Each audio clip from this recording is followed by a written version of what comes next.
এটুকু রোজা যদি আমরা পালন করতে না পারি, এত বড় সুযোগ, জান্নাতের দরজা খোলা, জাহান্নামের দরজা বন্ধ, রহমতের দুয়ার খোলা, শয়তানকে শেকলে বন্দী। আল্লাহর নবী বলছে একটা নফল একটা ফরজের সমান, একটা ফরজ 70টা ফরজের সমান। শুরুটা রহমত, মধ্যখানটা মাগফিরাত, শেষটা নাজাত। এক একটা নেকি বাড়তে বাড়তে আল্লাহ তাআলা নিজের হাতে নেকি ফেরেশতাকে দিয়ে না লিখিয়ে নিজে লেখেন। এত কথা এত কথা এত কথা এত ফজিলত এত কিছু নবীজি বললেন আমার বাপ আমার ভাই। এরপরেও যে ব্যক্তি রমজানের কদর করলো না, তার উপরে আল্লাহর লানত, ফেরেশতার লানত, মুহাম্মদুর রাসূলুল্লাহর লানত। তরুফে খুদার গজব পড়ে, তরুফে খুদার লানত। হ্যাঁ, এটা আমি বলিনি, এটা জিবরাইল বলে গেছেন।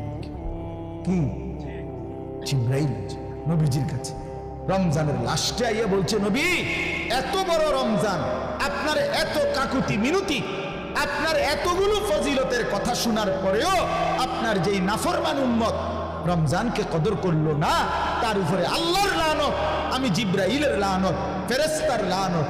নবী বলছে আমিন।